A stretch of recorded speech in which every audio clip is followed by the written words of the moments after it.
First off, welcome to the April webinar, TSP webinar. It's got some interesting stuff for you today.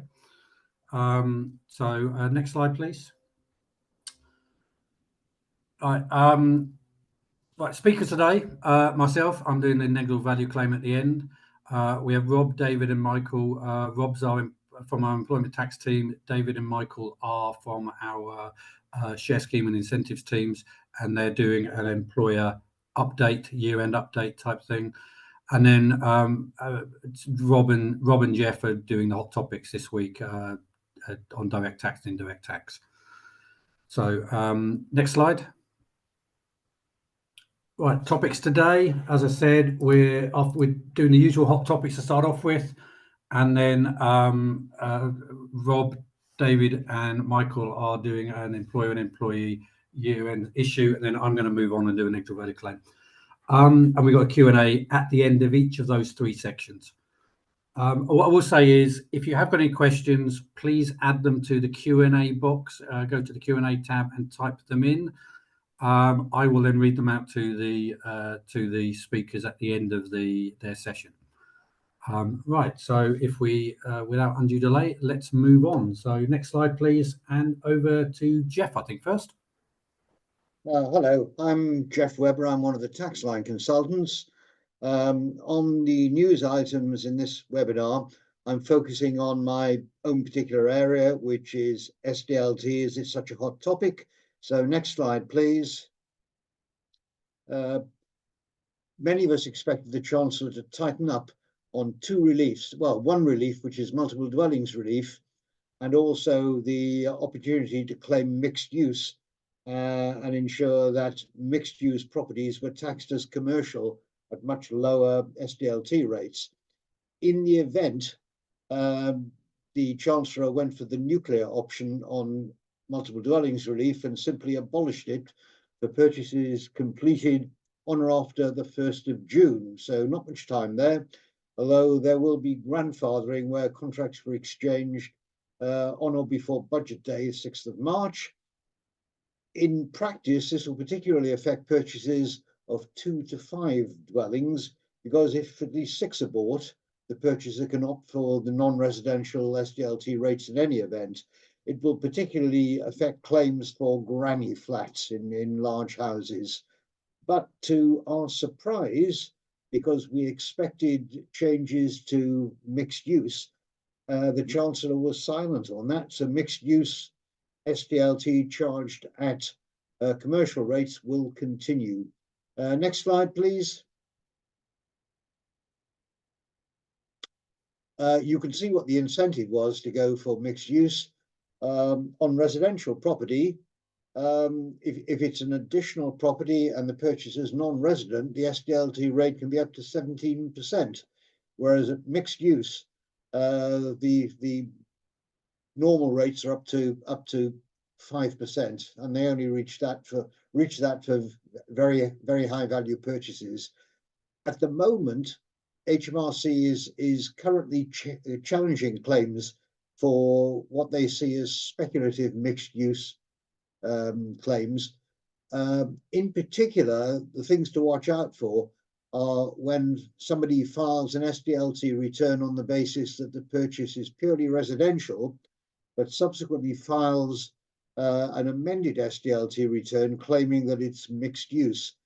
The revenue are aware this is typically where someone has been tapped up by SDLT repayment boutiques, and they tend to look fairly closely at these sort of situations. When it comes to recent cases, and there are cases coming through almost every week at the moment,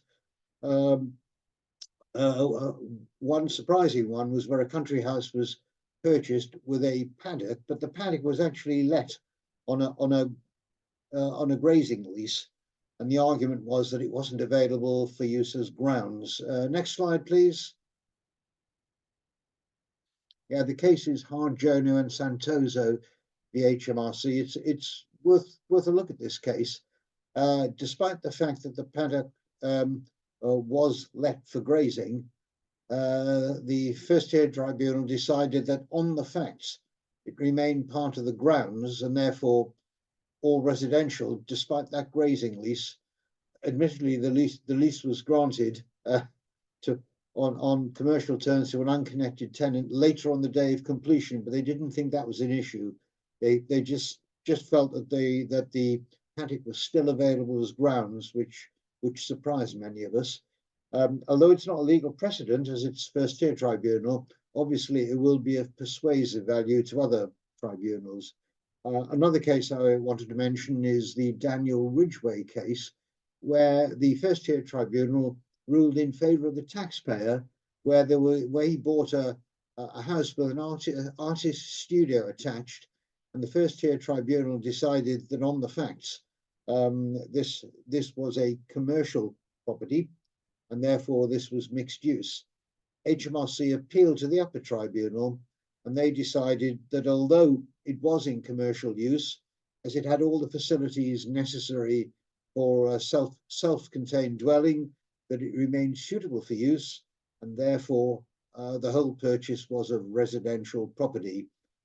The final point I'd make is that although multiple dwellings relief is being abolished from the 1st of June, there's probably a whole backlog of cases which are going to be heard in the next year or two, and I'm guessing there will be ongoing appeals on mixed use issues. That's it for the direct and stamp taxes section. So I'll hand you over now to Rob on VAT. So next slide, please. Well, good morning, everybody. So just three things to mention from a VAT and direct tax perspective this morning. So the first one is to do with the Customs Declaration Service. So you may have heard recently that the Customs Declaration Service is now available for all exporters, for all export declarations. And originally, HMRC were going to turn off CHIEF, that's the Customs Handling and Import and Export Freight System, which is the old, very old export declaration system going back to the 80s. Was going to be switched off on the 30th of March. But recently, HMRC announced that they're actually going to allow CHIEF to be used until the 4th of June, 2024. They were still working to the 30th of March to get as many taxpayers over to CDS to do the export declarations in CDS, which you may remember has been in use now for a couple of years now for doing import declarations by the 30th of March. So the main takeaway is that can you make sure that your clients are signed up for CDS if they're not already, if they just do exports, and if they are signed up, make sure that they're using CDS by the 4th of June 2024 for the export declarations. Second one is the VAT helpline is here to stay. So you may remember the 19th of March, HMRC made a big announcement to say that they're going to turn the VAT helpline off on the 8th of April 2024. This was apart from 5 days leading up to the VAT return submission deadlines. So for the 31st of March period end, the VAT line would have been open from the 2nd of May to the 7th of May, which is fine unless you are your clients on payments on account, because then the VAT you could never use the VAT helpline because their submission deadline will be the 30th of April. The day following, the 20th of March, HMRC made a massive U-turn. This is after a lot of pushback from industry stakeholders, including BDO. We pushed back on this, and we understand it was ordered by the Chancellor that the VAT helpline will be here to stay, and it's available as it is now, which is Monday to Friday, 8 till 6. Just one key tip: if you are ringing the VAT helpline, the earlier you ring, or the nearer to 8 o'clock you ring, the more chance you've got of getting through and not being cut off after being sat on in the queue for 30 minutes. And the third one I want to mention today is the recent Morrison's supermarket case. Now, you may remember that in recent years, Morrison's have had a few cases on the VAT liability of products. One of the more famous ones recently was where they tried to argue that an instant barbecue, the charcoal was separate to the tray, so the charcoal should be 5% reduced rate domestic fuel, and the tin tray should be standard rated.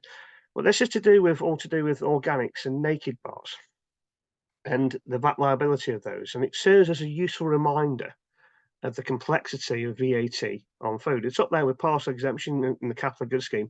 When you look from the outside, you think, oh, it looks fairly straightforward. But when you start digging into the detail, you then realise how complex it is. And so the question was whether or not these naked and organics bars, which if you've not seen them before, it's like a bar made of fruit and nuts and oats and some binding material, whether or not they are confectionery. So as a reminder, generally food that is fit for human consumption is 0 rated. And then there are a number of items which then are excluded from 0 rating.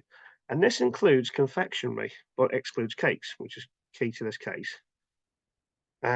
Now, confectionery includes things like chocolate bars, sweets, and importantly, in the notes to the legislation, it says that it also includes sweetened prepared food, which is normally eaten with fingers.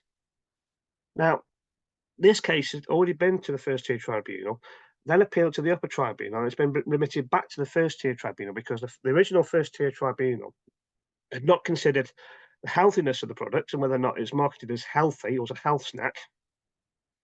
And they do not contain ingredients that traditional confectionery would, like chocolate and sweets would. So Morrison's again argued that these bars, these organics and naked bars, are not confectionery because they just don't fit into the dictionary definition, which if you look at it, does basically say it's chocolate and sweets. Now, the first tier tribunal has held again that these naked and organics bars appear and feel and taste like confectionery, and they're also marketed as such things like, if you want a quick sweet snack, have this. And they also held that they were not cake because in the first tier tribunal's opinion, they wouldn't be held as seen as a cake by the ordinary person in the street because they're missing key ingredients like flour, eggs, sugar, things like that.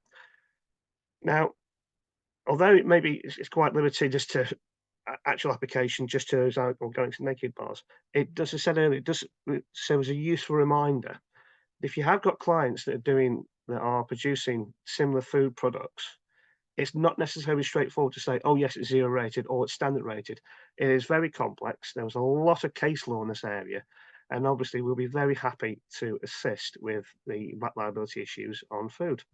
That's it for me. Back to you, Chris. And next slide, please. Thanks very much, Jeff and Rob. Right, no questions come in, so there normally isn't, to be honest, after hot topic. So I think we'll move straight on to Rob. I think it's Rob. Next slide. It is. Morning, everyone. My video stopped working. So I was going to give an update on employment tax matters in terms of it's just come to this end of previous tax year, so the reporting requirements coming up, and also some sort of topical issues because obviously there's lots of developments within the world of employment taxes. So current slide with the 3 key employment tax non-share related employment tax reporting, because David and Michael will be covering that up in a second. The ones coming up and are going left to right in terms of which were the closest deadlines. So firstly, the short-term business visitor agreements reporting due on the 31st of May. This is for employers who have employees from employed overseas, not economically employed in the UK, coming to the UK for short periods of time, fewer than 183 days. If they've got a short-term business visitor agreement with HMRC, then they have to report to HMRC that these individuals have come to the UK. The level of reporting will depend on the number of days spent in the UK. For fewer than 60 days, there's nothing more than just to confirm that they've been tracking. Over 120 days, there's much more reporting, much more granular detail. 2 important points, or 3 important points. One is that they have to have the agreement in place in the first place. If there isn't, then obviously the employer would have to operate PAYE from day one. So it's a bit of a faff. So making sure they have the agreement in place, and it is part of the HMRC would look at that as part of the general overall employer compliance and process and procedures, and have got them correct. And also the fact that the individuals need to be tracked in terms of the time they spent in the UK. So good process and procedures for tracking are absolutely essential. And thirdly, it's only from individuals coming from countries that the UK has a double tax treaty with. Fortunately, that's pretty much everywhere in the world, apart from Brazil. So all the major countries are covered. So we're okay from that point of view. Second, next reporting deadline is the 6th of July for P11Ds. I'll come on and talk about that, the fact that the P11Ds have been given their P45s and that it's only been the last couple of years that P11Ds will be due. But P11Ds are for non-cash benefits that haven't been payrolled. They need to be reported to HMRC by the 6th of July. The returns need to be given to the employees on the same date, and also on the same date, the Class 1A Employers National Insurance form also needs to be sent to HMRC. The payment of the national insurance is due by the 22nd of July. This will cover all the various different benefits, cars, etc., unless that benefit is covered by the PAYE settlement agreement, which is the third deadline we want to talk about. These are for benefits that the employer has agreed to settle the tax on behalf of the employee on a grossed up basis. The agreement to the particular benefits are included in the PSA needs to be in place by the 6th of July. Obviously, otherwise they'll be reportable on the P11Ds. And it's subject to HMRC agreements. So there are certain benefits that are excluded, such as any cash-based benefits, share-based benefits, company cars, anything that is easy to identify which particular employee has received something, such as a loan, for example, or accommodation. So they're designed to cover things more like staff entertaining, staff gifts, that sort of stuff, non-qualifying Christmas parties, those sort of things. So the agreement must be in place by the 6th of July. HMRC put a non-statutory deadline of sending the computation of the tax and national insurance by the 31st of July. It's important to stress that it's a non-statutory deadline in that if it's missed, HMRC can't penalise. There won't be any penalties, there won't be any late interest. And the likelihood of HMRC actually looking at anything by the 31st of July, or in the intervening period between 1st of August and the payment and actual filing deadline of 22nd of October, is pretty low. So whilst it's always good to try and meet those deadlines, actually for employers who have the PSA in place, the key and crucial deadline is the 22nd of October. And if they send everything in on the 22nd of October, there should be no comeback from HMRC on that. Next slide, please. So in terms of the topical issues that we've, especially in relation to the start of the current tax year, as I mentioned, P11Ds are time limited now. As of April 2026, mandatory payrolling of benefits will be in place, covering all benefits. There is an opportunity to voluntarily register for payrolling of benefits in the intervening periods. Any employer who hasn't already voluntarily registered can't do so now for this current tax year. That registration needs to be in place before the start of the tax year. But obviously they can start preparing for, if they want to voluntarily register, from 2025. And that also means that they can pick and choose which benefits. So certain easier benefits, such as medical insurance, dental insurance, where it's just a single cost or a couple of costs over the course of the year, they can be registered. And then the more complex ones can be done from April 2026, just getting used to making sure the systems are up to date. And so it's a question of testing the payroll systems and processes in place to register that. So we can provide more support and guidance on that if anyone has any questions on that.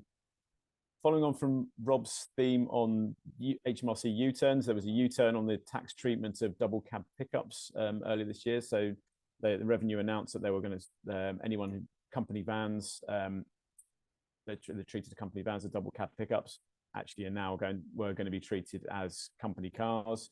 And then a couple of days later, they changed their mind. So things are as they were beforehand.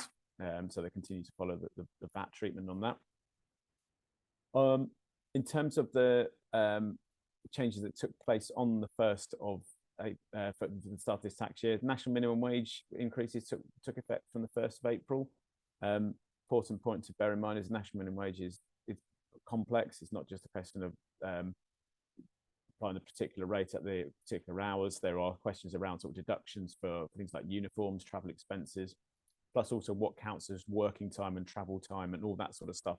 So it is complicated, and it is a hot topic with HMRC. There are a number of investigations, and they do have the power to name and shame NMW defaulters, and that whether there is been an innocent error or deliberate error doesn't make any difference. So companies that, on the face of it, are clearly paying above national minimum wage, but due to a technicality or a misreporting of their working hours or deductions from pay, have been named as minimum wage defaulters, with obvious consequences on their public reputation. So key to have a look at the national minimum wage compliance and what counts for pay and working time in particular. So bear that in mind, and especially obviously with the rates going up, there's going to be a great opportunity to get things wrong. So making sure that looking at that. Also taking place from the start of this tax year, national employee national insurance was the main rate was being reduced from 10% to 8% following a previous reduction a couple of years ago. For anyone who's earning over the upper earnings limits, or around £51,000, that is still at 2%. And obviously, it's only for employee national insurance in respect of working. So pensioners, for example, self-employed, pensioners and will not be called self-employed. The national insurance rate was also decreased for headline profit rates. But employer national insurance rate hasn't changed. That's still at 13.8%. And just in a couple of minutes, I just want to cover off some updates on IR35 and employment status, because it's ever evolving beast, and also there's always plenty going on there. Firstly, from the start of this tax year, offsets are now available for where workers who are operating through personal service companies have been recategorized as employees. Now they can take the purported employer can now claim an offset against the PAYE and national insurance that HMRC will be looking for in terms of the tax and national insurance that the worker and their personal service company would have paid. That includes income tax, employee national insurance, but it also includes corporation tax that the personal service company paid, and including Section 455 tax as well for any tax that's been paid on overdrawn directors' loans as well. So it's a good thing in terms of agreeing settlements with HMRC, but obviously there's still the case of the fact that the employer's national insurance will be outstanding because the individual won't have paid any employer's national insurance. But it helps employers during inquiries where the individuals have been recategorised as employees. And that's important to bear in mind, because I've just listed a few cases there that shows that IR35 and employment status is complicated. There's been wins for HMRC and Phil Thompson. Another win for HMRC, the Neil McCann case that was published yesterday. Whereas Kay Adams won her case and Adrian Charles won his case, but HMRC are appealing. This goes to show that whilst Phil Thompson, Kay Adams, Adrian Charles, Neil McCann are all presenters, and so you think, well, they're likely doing the similar sort of role, of course, on different channels and different topics. The fact is that these cases have been won by what could appear to be sort of fine margins. In fact, it just goes to show that IR35 and employment status is complex, and professional advice is required, because these things can turn on small details. The Kay Adams case was an upper tribunal case. The Neil McCann case was an upper tribunal case. So they're binding precedents as far as HMRC is supporting them. And we're still waiting for further cases. We know that the Gary Lineker case, no decision was made in terms of whether he was an employee or not, because it fell down on the fact that he was revenue seeking tax under the wrong head of charge. He was operating through a partnership rather than through IR35. We're still waiting for that. And probably the most important case that we're waiting for is the professional game match referees, football referees from below the Premier League. A lot of cases are pending on that and being cited in a lot of the other IR35 and employment status cases. And hopefully, with fingers crossed, there'll be a bit more clarity once that ruling has been heard, because that could be a very defining case. And so we'll wait to see what happens with that. That is me and updates on employment taxes. Any questions come in, Chris? We'll ask questions at the end of David and Michael's session. Okay. So yeah. All right, over to David and Michael then. Next slide. Good morning, everybody. So just bringing you some updates from the world of share plans and incentives. Next slide, please. So the main topic at the minute is the ERS reporting deadline, which is the 6th of July of this year. So this is the deadline by which you need to file your annual returns in respect of any type of share plan or any activity between a UK employee an employer involved in securities. So it's best to err on the side of caution if there's any kind of arrangement in place. Whilst a lot of the reportable activity is mentioned on the slide there, it's also worth noting that even if there has not been any reportable activity, you're still required to submit a nil return. So even though you might think the deadline is still some while away, these returns can sometimes take time and a lot of information gathering, so it's worth starting to pull that information now and starting to prepare those returns. Next slide, please. So a few updates in respect of EMI. So it used to be the case that when you were granting EMI options prior to the 6th of April of last year, so 2023, you had to bring to the attention of the option holder the restrictions attaching to the shares in a meaningful way. So these were usually forfeiture restrictions that were attached into the shares.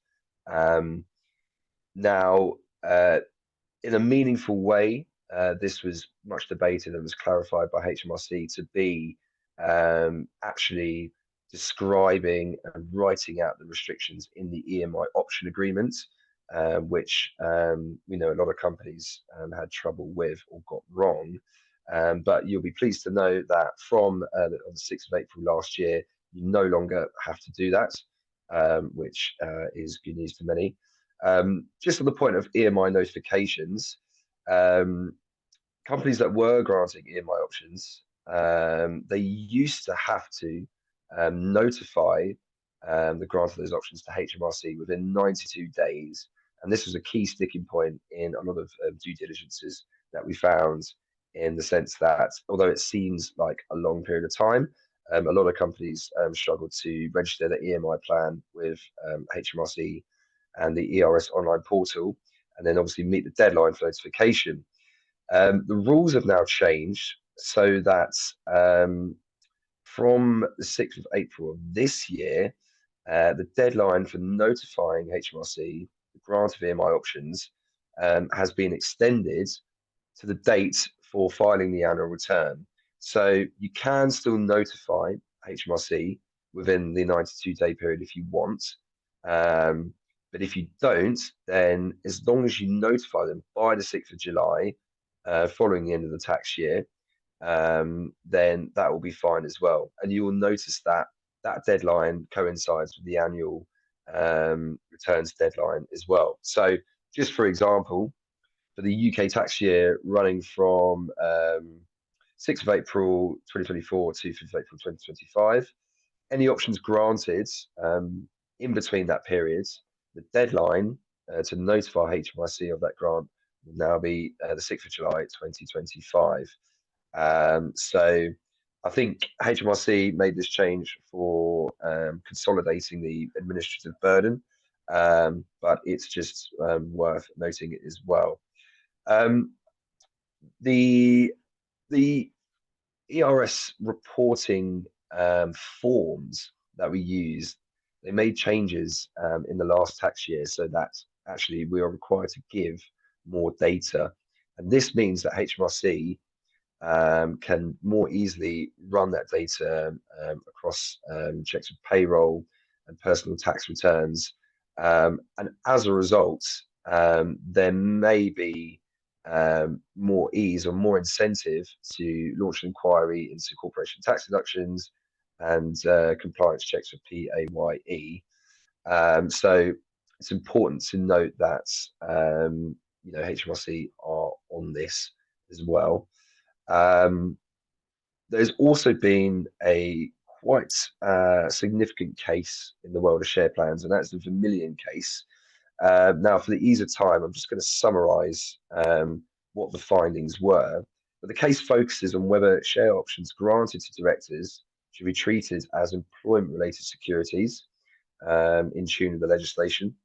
And the Supreme Court found that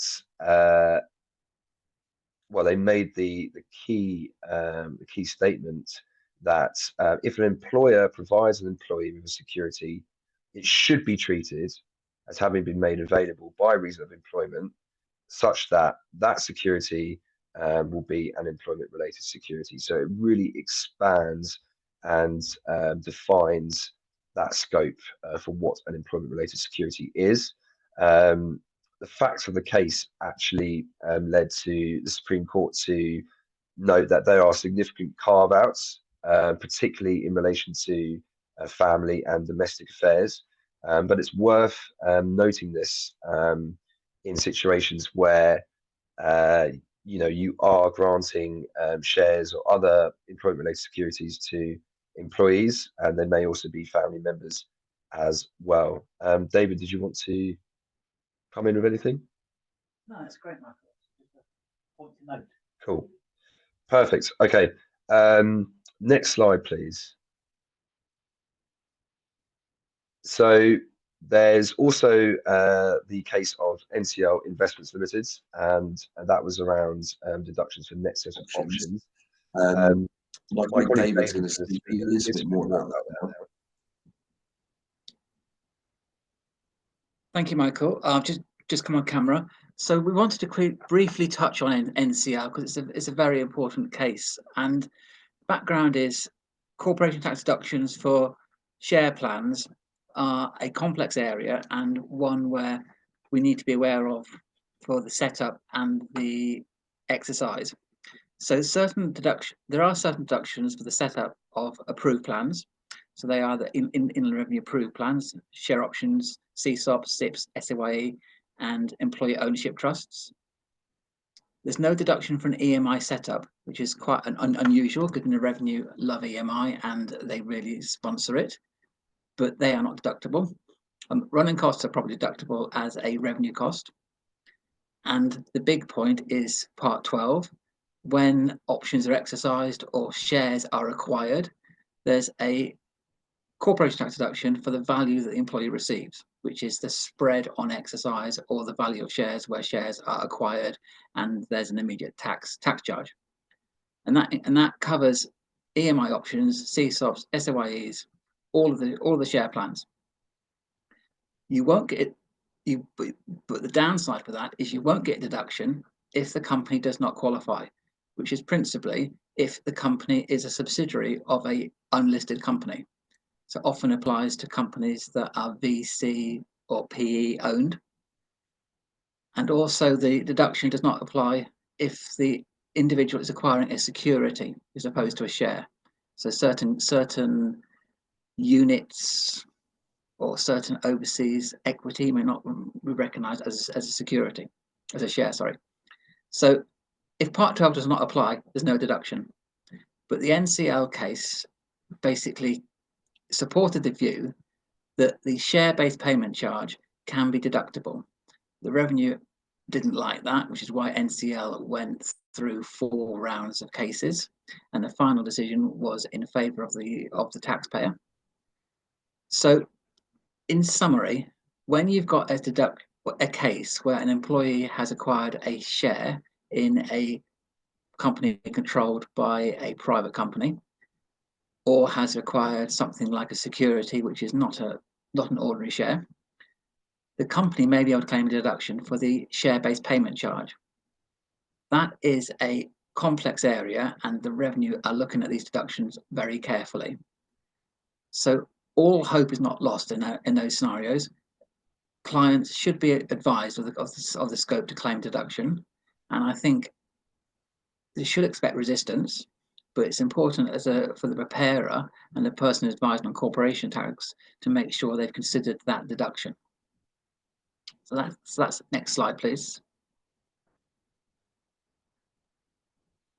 So this is a bit more detail. NCL can cover a situation we often come across called cash cancellation, which is when we've got a situation where the company issues shares and cash to an option holder, or even for a own award such as an RSU, which is a free share award, and what they do is they use their own cash to pay the tax to HMRC, and they give the employee the share value, which is the net number.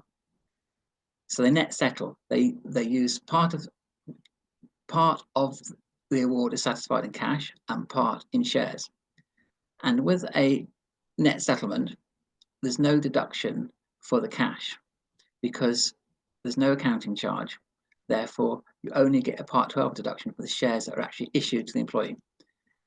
An NCL could come in there and argue that there should be deduction for the cash part.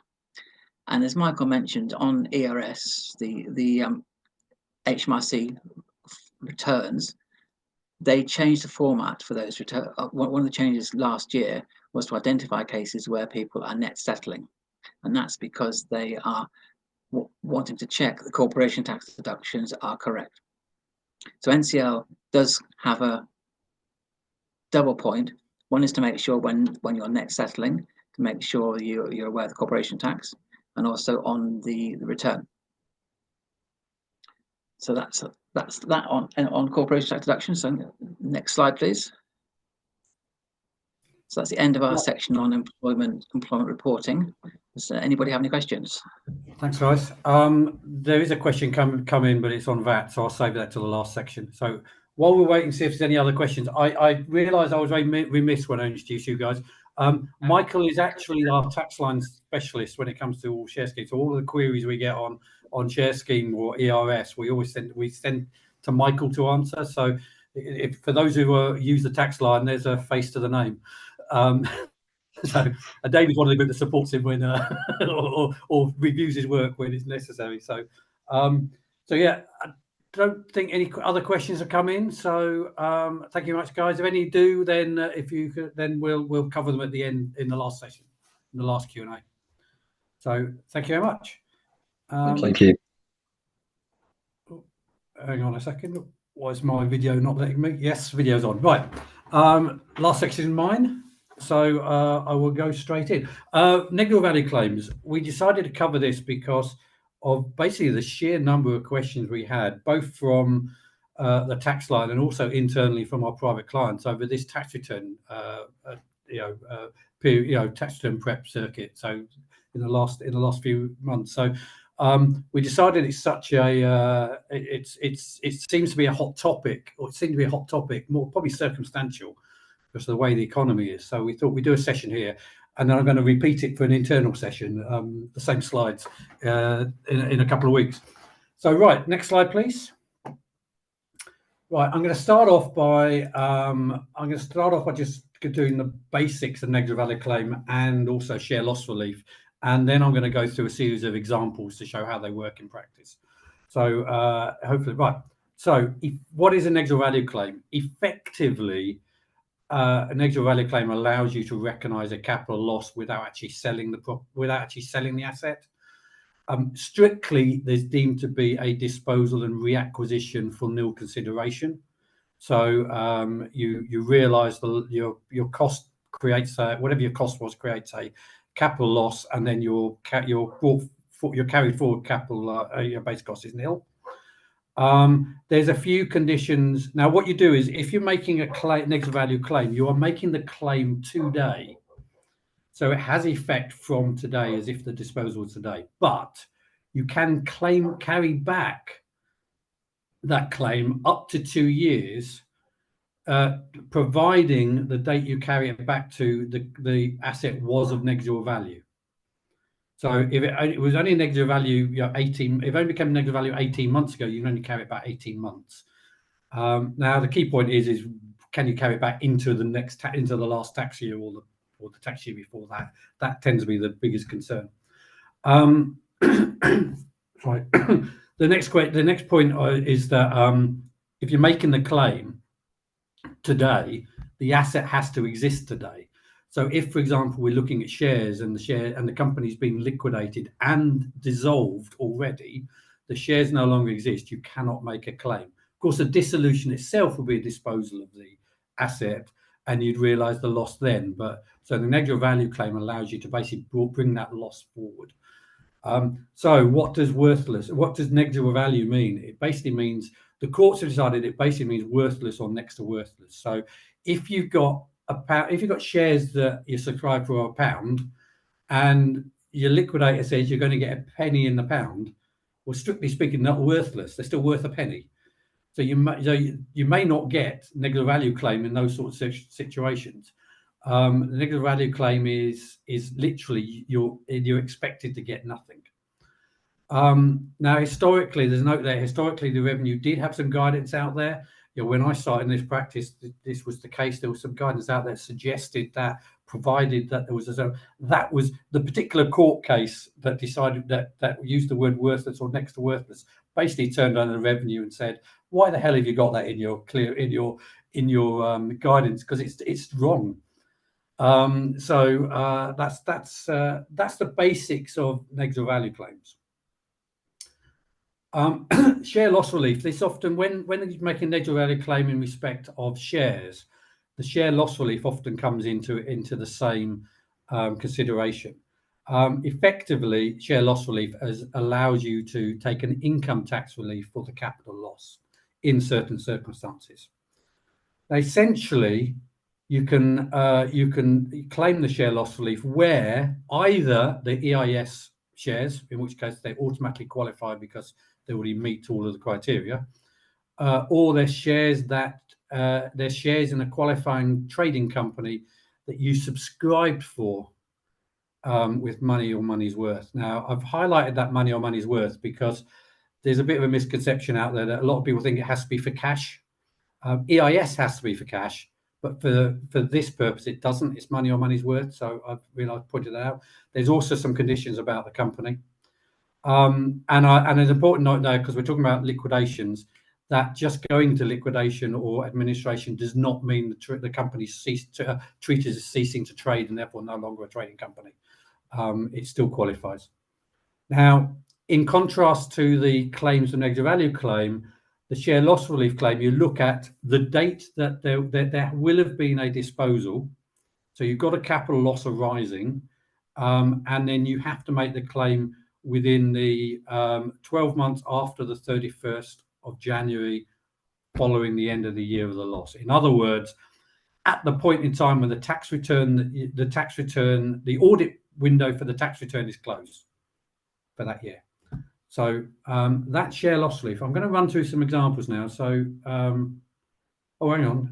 Next slide, please. I realised I didn't say next slide. So there's a quick slide for the share loss relief. My fault. Next slide, please. First example. Company liquidation. Right. This is a fairly standard question I was getting during January. So if there's a liquidator appointed in August of 23, so last year, and we're doing the tax return for the year today, what can we do? Well, there's a number of things we've got to consider. The first thing is it of negligible value? Now, the revenue will normally accept that the point that the liquidators are appointed, it may be of negligible value, or it is a negligible value, providing you've been told you're going to get nothing. If you haven't been told you're not going to get anything, then actually it's not negative value until you have been told that. So, just a company going into liquidation doesn't necessarily mean the shareholders won't receive anything from the liquidation. So that's why there needs to be that second point. And if there have been occasions I've seen where people are trying to push that, it's of negative value before the liquidation, but the revenue, it's really hard to convince the revenue of that, because they always consider, well, whilst it's trading, there's always a chance that the business turns around. So it's hard. I've not seen it successful, if I'm honest. The next question, as we know in the first one, is, do the shares still exist? Has it been formally dissolved? So you need to check Companies House. And then you need to go through all the share loss relief rules and make sure you're happy that it applies for less. Right. So what options have you got? You could choose to make no claim. in which case, as and when the company is dissolved and the shares the shares cease to exist, you will have a capital loss at that point. You could choose to make a claim today and carry it back 1 year. I've put this in red because this is the one that most people take. So you carry it back 1 year or possibly 2 years if you could. In this case, we can only go back 1 year because the liquidations that was announced the previous year. Make a claim and you can claim SLR on this year and the previous year. So that way you can get the relief. You could also choose to actually make the claim today and not carry it back. I did have one case where we did that because the previous year he had BADR gains, and in 24-25 he had carried interest gains. So it was a difference between 10% relief and 28% relief. So he chose to but to avoid the risk that the company might be dissolved in the meantime, before we did the tax return, 31st of January the following year, we did suggest that we make the claim now and make a standalone claim today. So that's what we did it on. Next slide, please. Right, this is a similar situation, but this is a late claim. So we're actually doing the tax return a little bit later, and the liquidator was appointed a year earlier. And I brought this in. I mean, you've got the same considerations, but I brought this in because actually, if we're doing it in the January to April window, if you make the claim you can carry back the Negligible value claim 2 years, but if you did that, you wouldn't be able to claim SRL. So there's a difference between the two because that has a 31st of January deadline from the date of the claim. So you could this one has 2 extra scenarios to think about, and it's one you can carry out 2 years and just claim the loss against 21-22 in this situation, or you can choose to carry back just the 1 year, and then that leaves share loss relief available as an option to claim. So it's pretty similar, just it's more to think about.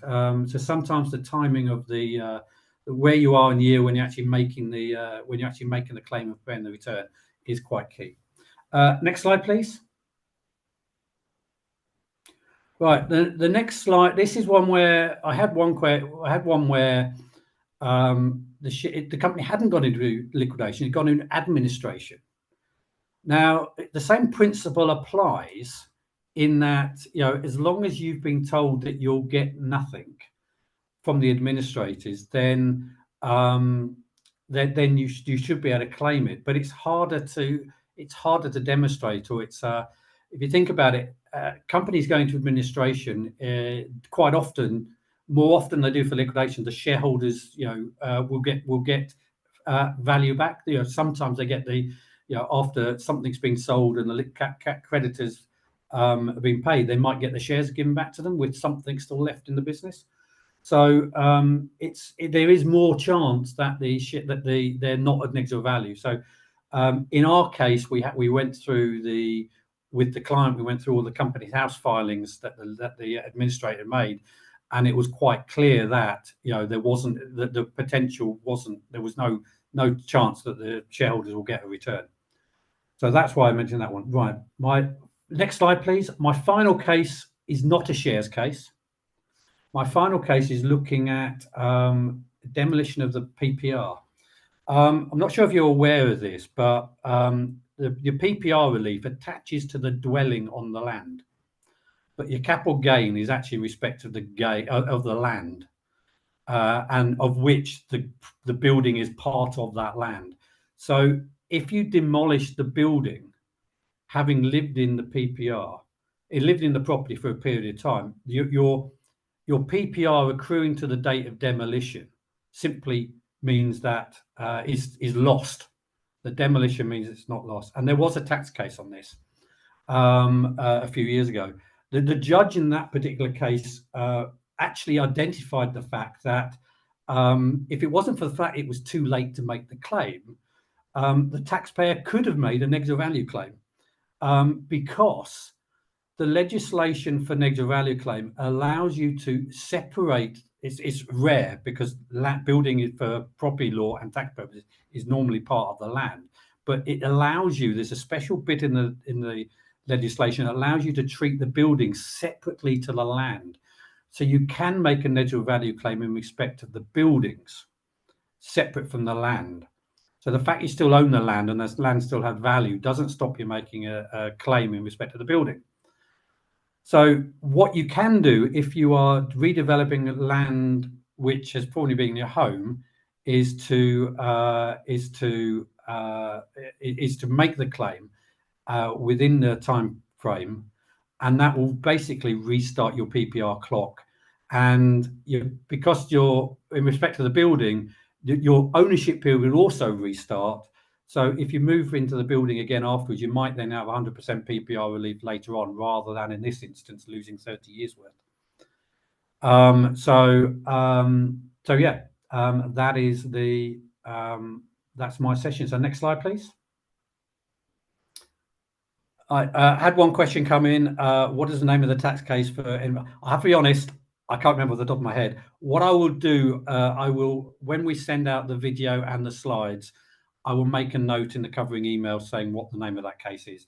I think off the top of my head, it was about 6 or 7 years ago, that particular case. I'm not sure if Jeff remembers. Jeff's quite good at cases, but if he doesn't, then that's fine.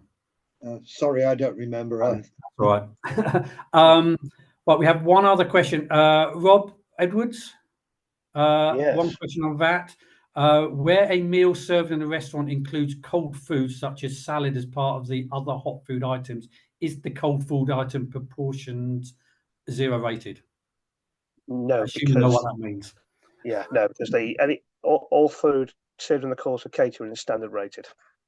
Right, even if it's not. Yeah, even if it's a cold element, Right. it would be 0 rated if it was takeaway. If it's served in a restaurant, it will always be standard rated. Excellent. Right. No other questions have come in. And we are, it looks like giving you 7 minutes early, so that's fine. Right. What I just want to say is, firstly, a thank you for joining us. Next webinar will be the 15th of May. For your diary. We also have the annual all-day conference on the 13th of June for anybody who wants to join us for that. So yes, thank you very much for joining us, and hope you found it useful. Thanks.